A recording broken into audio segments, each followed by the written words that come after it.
ನಮಸ್ತೆ ವೀಕ್ಷಕರೇ, ನಾನು ನಿಮ್ಮ ಮೀತಾ ಕ್ರಿಸ್ಟಲ್, ನ್ಯೂಮರಾಲಜಿಸ್ಟ್. ನೋಡಿ, ಡಿಸೆಂಬರ್ ತಿಂಗಳು ಅಂದರೆ ವರ್ಷದ ಕೊನೆಯ ತಿಂಗಳು ಡಿಸೆಂಬರ್ ತಿಂಗಳಾಗಿರುತ್ತೆ. ಇದೇ ತಿಂಗಳಲ್ಲಿ ಕೆಲವೊಂದು ಗ್ರಹಗಳ ಬದಲಾವಣೆ ಆಗೋದ್ರಿಂದ ಯಾವ ಯಾವ ರಾಶಿಗೆ ಹೇಗಿರುತ್ತೆ 12 ರಾಶಿಗಳ ಫಲಾನುಫಲಗಳನ್ನ ಹೇಳ್ತಾ ಹೋಗ್ತೀನಿ.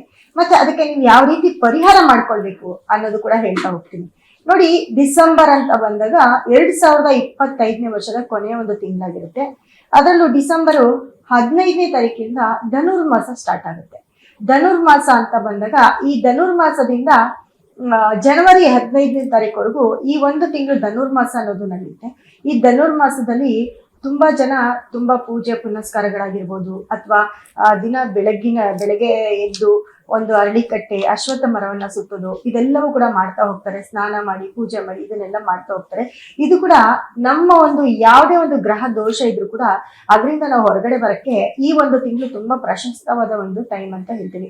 ಆದ್ರೆ ಯಾವುದೇ ಶುಭ ಕಾರ್ಯಗಳನ್ನ ಮಾಡಲ್ಲ, ಆದ್ರೆ ತುಂಬಾ ದೇವ್ರಿಗೆ ಹತ್ತಿರವಾಗಿರುವಂತ ಒಂದು ತಿಂಗಳಾಗಿರೋದ್ರಿಂದ ಖಂಡಿತವಾಗ್ಲೂ ಈ ತಿಂಗಳಲ್ಲಿ ನಾವು ಯಾವುದೇ ದೇವ್ರ ಪೂಜೆ ಮಾಡೋದಾಗಿರ್ಬೋದು, ನಾವು ಒಂದು ದೇವಸ್ಥಾನಗಳನ್ನ ವಿಸಿಟ್ ಮಾಡೋದಾಗಿರ್ಬೋದು. ಮುಖ್ಯವಾಗಿ ನೋಡಿ, ಅರಳಿ ಮರ ಆಗಿರ್ಬೋದು, ಬನ್ನಿ ಮರ ಆಗಿರ್ಬೋದು. ಯಾಕಂದ್ರೆ 9 ಗ್ರಹಗಳ ಮರಗಳನ್ನು ನಾವು ಮುಟ್ಟಿದಾಗ ಹತ್ತಿ ಮರ ಆಗಿರ್ಬೋದು, ನೇರಳೆ ಹಣ್ಣಿನ ಮರ ಆಗಿರ್ಬೋದು, ಈ ಎಲ್ಲ ಮರಗಳಲ್ಲೂ ಈ 9 ಗ್ರಹಗಳಿರೋದ್ರಿಂದ ಎಲ್ಲ ಒಂದ್ ಕಡೆ ಆ ಗ್ರಹಗಳನ್ನ ಮುಟ್ಟದಷ್ಟು ನಮಗೆ ಪಾಸಿಟಿವ್ ಎನರ್ಜಿ ಜಾಸ್ತಿ ಆಗ್ತಾ ಹೋಗುತ್ತೆ. ಹಾಗೆ ನೋಡೋಣ ಬನ್ನಿ, ಈ 12 ರಾಶಿಗಳ ಒಂದು ಫಲಾನುಫಲಗಳನ್ನ ಹೇಳ್ತಾ ಹೋಗ್ತೇನೆ. ನೋಡಿ, ಮೊದಲಿಗೆ ಏನಪ್ಪಾ ಅಂತಂದ್ರೆ, ಇದೇ ಈ ಡಿಸೆಂಬರ್ 5ನೇ ತಾರೀಕು ಮುಖ್ಯವಾಗಿ ಗುರುವಿನ ಒಂದು ಬದಲಾವಣೆ ಆಗುತ್ತೆ. 5 ಮತ್ತೆ 6ನೇ ತಾರೀಕು ಕಂಪ್ಲೀಟ್ ಆಗಿ ಗುರುಗ್ರಹ ಮಿಥುನ ರಾಶಿಯಿಂದ ಕಟಕ ರಾಶಿಗೆ 1.5 ತಿಂಗಳು ಇರ್ತಾರೆ ಅಂತ ಹೇಳಿದೆ. ಅದೇ ರೀತಿ ಕಟಕ ರಾಶಿಯಿಂದ ಮತ್ತೆ ಗುರು ಮಿಥುನ ರಾಶಿಗೆ ಹೋಗ್ತಾ ಇದ್ದಾರೆ. ಮಿಥುನ ರಾಶಿಗೆ ವಾಪಸ್ ಹೋಗ್ತಾ ಇದ್ದಾರೆ. ಈ ಗುರು ಗ್ರಹ ಕಟಕ ರಾಶಿಯಿಂದ ಮಿಥುನ ರಾಶಿಗೆ ಹೋಗೋದ್ರಿಂದ ಮತ್ತೆ ಕೆಲವೊಂದು ರಾಶಿಗಳ ಬದಲಾವಣೆಗಳು ಸ್ಟಾರ್ಟ್ ಆಗುತ್ತೆ. ಅಂದ್ರೆ ಯಾವ ರಾಶಿಗೆ ಒಳ್ಳೇದಾಗುತ್ತೆ, ಯಾವ ರಾಶಿಗೆ ಕೆಟ್ಟ. ಯಾಕಂದ್ರೆ ಗುರುವಿನ ಒಂದು ಅನುಗ್ರಹ, ಗುರುವಿನ ದೃಷ್ಟಿ ಬೀಳೋದ್ರಿಂದ ಕೂಡ ಅನೇಕ ಕಷ್ಟಗಳು ಕಾರ್ಯಗಳು ನಮ್ಮಲ್ಲಿ ಹೋಗ್ತಾ ಹೋಗ್ತವೆ, ಮತ್ತೆ ಕೆಲಸ ಕಾರ್ಯಗಳು ಮಾತ್ರ ಆಗ್ತಾನೆ ಇರ್ತವೆ. ಅದೇ ರೀತಿ ಈ ಒಂದು ಡಿಸೆಂಬರ್ ತಿಂಗಳಲ್ಲಿ ಯಾವ್ಯಾವ ರಾಶಿಗೆ ಏನೇನಿದೆ ಅಂತ ನೋಡೋಣ ಬನ್ನಿ. ಯಾವ್ಯಾವ ಫಲಗಳನ್ನ ಕೊಡ್ತಾನೆ ಗುರು ಆಗಿರ್ಬೋದು.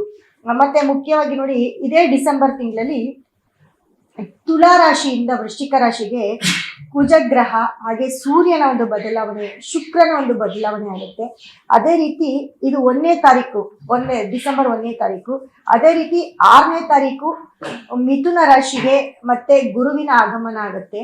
ಅದೇ ರೀತಿ ಡಿಸೆಂಬರ್ ಕೊನೆಯಲ್ಲಿ ಒಂದು 25ನೇ ತಾರೀಕಿನ ಮೇಲೆ ವೃಶ್ಚಿಕ ರಾಶಿಯಿಂದ ಮತ್ತೆ ಧನುರ್ ರಾಶಿಗೆ ಶುಕ್ರ, ಕುಜ, ಸೂರ್ಯ, ಬುಧ, ಈ 4 ಗ್ರಹಗಳು ಒಂದೇ ಮನೆಯಲ್ಲಿ ಇರ್ತವೆ.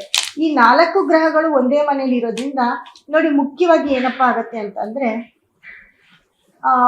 ಈ ಪ್ರಪಂಚದಲ್ಲಿ ಏನಪ್ಪಾ ಆಗುತ್ತೆ ಅಂತಂದ್ರೆ, ಪ್ರಪಂಚದಲ್ಲಾಗಿರ್ಬೋದು, ರಾಜ್ಯದಲ್ಲಾಗಿರ್ಬೋದು ತುಂಬಾ ದೊಡ್ಡ ನ್ಯೂಸ್ಗಳು ಬರ್ತಾ ಹೋಗ್ತವೆ. ಅದು ಹೇಗೆ ನೋಡಿ, ಇದನ್ನ ಪ್ರೆಸೆಂಟ್ ನಾನು ಮುಂಚೆನೆ ಹೇಳ್ತಾ ಇದ್ದೀನಿ.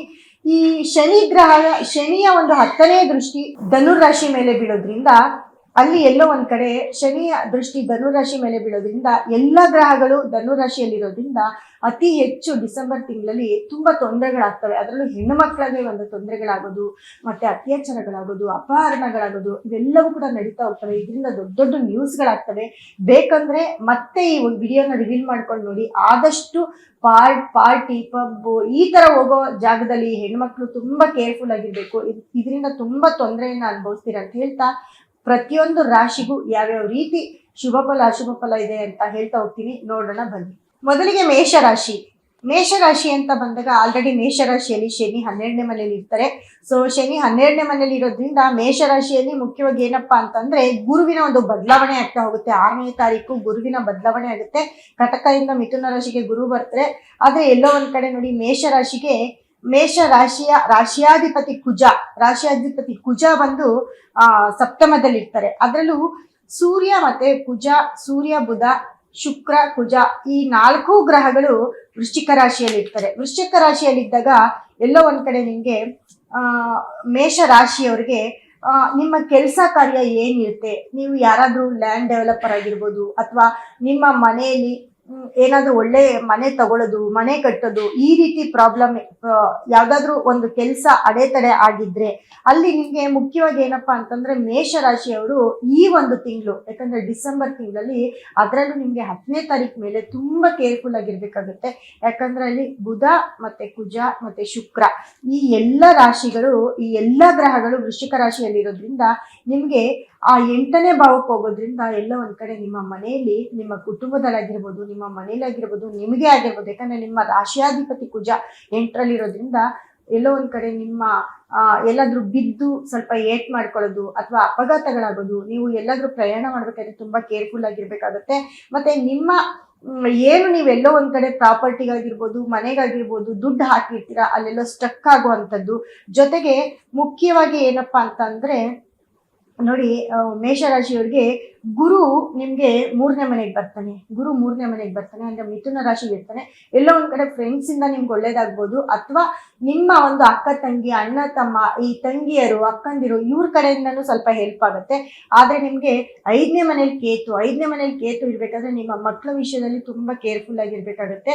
ಮತ್ತೆ ನೋಡಿ, 3ನೇ ಮನೆ ಅಧಿಪತಿ ಬುಧ ಕೂಡ ನಿಮ್ಗೆ 8ಕ್ಕೆ ಬಂದಿರ್ತಾರೆ. 8ನೇ ಮನೆಗೆ ಬಂದಾಗ ನಿಮ್ಮ ಬುದ್ಧಿ ಕೂಡ ಎಲ್ಲೋ ಒಂದ್ ಕಡೆ ಯಾರೋ ಹೇಳಿದ ಮಾತು ಕೇಳೋದು, ಅಥವಾ ನಿಮ್ಮ ಬುದ್ಧಿ ಕೂಡ ನಿಮ್ಗೆ ಕೆಲಸ ಮಾಡ್ದಿರಾ ಆಗುತ್ತೆ. ಏನಾದ್ರೂ ಒಂದು ಕೆಲಸ ಮಾಡ್ದಿರಾ ಅಂದ್ರೆ ಬೇಡದೇ ಇರೋ ಕೆಲ್ಸಕ್ಕೆ ನಿಮ್ಮ ಬುದ್ಧಿ ಡೆವಲಪ್ ಆಗೋದು, ನೀವು ಬೇಡದೇ ಇರೋ ಕೆಲಸನ ಅನ್ಕೊಂಡು ಮಾಡಕ್ ಹೋಗೋದು, ಅದ್ರಲ್ಲಿ ಎಲ್ಲೋ ಒಂದ್ ಕಡೆ ನೀವು ಸಿಕ್ಕಾಕೊಳ್ಳೋದು, ಕಾಂಟ್ರವರ್ಸಿ ಆಗೋದು. ಜೊತೆಗೆ ಶುಕ್ರ ಕೂಡ 8ನೇ ಮನೆಗೆ ಬಂದಿರ್ತಾರೆ. ಶುಕ್ರ ಅಂದ್ರೆ ನಿಮ್ಮ ಧನಾಧಿಪತಿ, ಧನಸ್ಥಾನದ ಅಧಿಪತಿ, ನಿಮ್ಮ 2ನೇ ಮನೆ ಅಧಿಪತಿ ಶುಕ್ರ ಕೂಡ ನಿಮ್ಗೆ 8ನೇ ಮನೇಲಿ ಇರ್ತಾರೆ. ಹಾಗಾಗಿ ಸೂರ್ಯ, ಬುಧ, ಶುಕ್ರ, ಕುಜ 4 ಗ್ರಹಗಳು 8ನೇ ಮನೇಲಿ ಇರೋದ್ರಿಂದ ಖಂಡಿತವಾಗ್ಲೂ ಮೇಷರಾಶಿಯವರಿಗೆ ಡಿಸೆಂಬರ್ ತಿಂಗಳಲ್ಲಿ ತುಂಬಾ ಕಷ್ಟವನ್ನು ಅನುಭವಿಸ್ಬೇಕಾಗತ್ತೆ. ಎಲ್ಲೋ ಒಂದ್ ಕಡೆ ಸಿಕ್ಕಾಕೊಳ್ಳೋದು, ಮತ್ತೆ ಒಂದು ಹೆಂಗಸರು ಜಗಳ ಮಾಡೋದು, ಮನೇಲಿ ಕಾಂಟ್ರವರ್ಸಿ ಆಗೋದು, ಬಿದ್ದು ಪೆಟ್ಟು ಮಾಡ್ಕೊಳ್ಳೋದು. ಜೊತೆಗೆ 12ನೇ ಮನೇಲಿ ಶನಿ ಇರ್ತಾರೆ, 10ನೇ ಮನೇಲಿ ರಾಹು, 11ನೇ ಮನೇಲಿ ರಾಹು ಇರ್ತಾರೆ. ಈ ರೀತಿ ಪ್ರಾಬ್ಲಮ್ನ ಒಂದ್ರ ಮೇಲೆ ಒಂದು, ಯಾಕಂದ್ರೆ ನಿಮ್ಗೆ ಸಪೋರ್ಟ್ ಮಾಡುವಂತ ಗ್ರಹಗಳು ಯಾವ್ದು ಇರೋದಿಲ್ಲ. ಗುರು ಒಬ್ಬ ಇರ್ತಾನೆ 3ನೇ ಮನೇಲಿ. ಆದ್ರೆ ಗುರುವಿನ ದೃಷ್ಟಿ ನಿಮ್ಗೆ ವೃಷಭ ರಾಶಿ ಮೇಲೆ ಅಂದ್ರೆ 9ನೇ ಮನೆ ಮೇಲೆ ಬೀಳೋದ್ರಿಂದ, ನಿಮ್ಮ ರಾಶಿಗೆ 9ನೇ ಮನೆಯಲ್ಲಿ ಗುರುವಿನ ದೃಷ್ಟಿ ಬೀಳೋದ್ರಿಂದ ಎಲ್ಲೋ ಒಂದ್ ಕಡೆ ನಿಮ್ಮ ಹಿರಿಯರಿಂದ ಸ್ವಲ್ಪ ಅನುಕೂಲಗಳಾಗ್ಬೋದು. ಅದು ಬಿಟ್ರೆ ಮೇಷರಾಶಿಯವರಿಗೆ ತುಂಬಾ ಟೈಮ್ ಕೆಟ್ಟಿರೋ ಅಂತ ತಿಂಗಳು ಅಂದ್ರೆ ಡಿಸೆಂಬರ್ ತಿಂಗಳು. ಈ ಡಿಸೆಂಬರ್ ತಿಂಗಳಲ್ಲಿ ತುಂಬಾ ಕೇರ್ಫುಲ್ ಆಗಿರ್ಬೇಕು. ಜೊತೆಗೆ ಹೆಣ್ಣು ಮಕ್ಕಳು ಯಾರೆಲ್ಲ ಕೆಲ್ಸಕ್ಕೆ ಹೋಗ್ತಿರ್ತೀರಾ ಅವ್ರಿಗೆ ಏನಾದ್ರೂ ಒಂದು ಪ್ರಾಬ್ಲಮ್, ಏನಾದ್ರೂ ಒಂದು ತಲೆನೋವಿರುತ್ತೆ. ಹಾಗಾಗಿ ನೀವೇನಪ್ಪ ಪರಿಹಾರ ಅಂತ ಅಂದ್ರೆ ನೋಡಿ, ಮುಖ್ಯವಾಗಿ ನೀವು ಮಂಗಳವಾರ ಸುಬ್ರಹ್ಮಣ್ಯನನ್ನ ನಿಲ್ಸೋದು, ಅಥವಾ ನಿಮ್ಮ ಮನೆಯಲ್ಲಿ ಬೆಲ್ಲದ ದೀಪ ಹಚ್ಚೋದು. ಪ್ರತಿ ಮಂಗಳವಾರ ಬೆಲ್ಲದ ದೀಪ ಹಚ್ಚೋದಾಗಿರ್ಬೋದು, ಅಥವಾ ಸೂರ್ಯ ನಮಸ್ಕಾರ ಮಾಡೋದು. ಸೂರ್ಯನು ಕೂಡ ಅಲ್ಲೇ ಇರ್ತಾನೆ. ಇವರೆಲ್ಲ ಕೆಟ್ಟಿರೋ ಗ್ರಹಗಳು ಕೆಟ್ಟಿರೋ ಮನೇಲಿದ್ದಾಗ ಸಡನ್ ಆಗಿ ಹಠಾತ್ತಾಗಿ ನಿಮ್ಮ ಕುಟುಂಬದಲ್ಲಿ ಯಾರಿಗಾದ್ರೂ ಹಾರ್ಟ್ ಅಟ್ಯಾಕ್ ಆಗೋದು, ಅಥವಾ ನಿಮ್ಗೆ ಏನಾದ್ರೂ ಎದೆನೋವು ಕಾಣಿಸ್ಕೊಳ್ಳೋದು, ಸ್ವಲ್ಪ ಮೈಯಲ್ಲಿ ಬೆವರು ಕಾಣಿಸ್ಕೊಳ್ಳೋದು, ಈ ತರ ಎಲ್ಲ ಆಗ್ತಾ ಹೋಗುತ್ತೆ. ಮತ್ತೆ ಬಲವಾಗಿ ದುಡ್ಡನ್ನ ಕಳ್ಕೊಳ್ಳೋದು ಕೂಡ ಮೇಷರಾಶಿಯವರಿಗಾಗಿರುತ್ತೆ. ಹಾಗಾಗಿ ಮೇಷರಾಶಿಯವರು ತುಂಬಾ ಕೇರ್ಫುಲ್. ದುಡ್ಡನ್ನ ಅನ್ವೇಸ್ಟಬಲ್ ಖರ್ಚು ಮಾಡ್ಕೊಳ್ಳೋದು, ಕಳ್ಕೊಳ್ಳೋದು ಇದೆಲ್ಲ ಆಗುತ್ತೆ. ಹಾಗಾಗಿ ಈ ಮೇಷರಾಶಿಯವರು ಯಾರಾದ್ರೂ ಹೆಣ್ಣು ಮಕ್ಕಳಿಗೆ ಒಂಚೂರು ಸಿಹಿಯನ್ನು ಅಥವಾ ಏನಾದ್ರೂ ಒಂದು ತಾಂಬೂಲವನ್ನು ಶುಕ್ರವಾರ ಕೊಟ್ಟರೆ ತುಂಬಾ ಒಳ್ಳೇದಾಗುತ್ತೆ.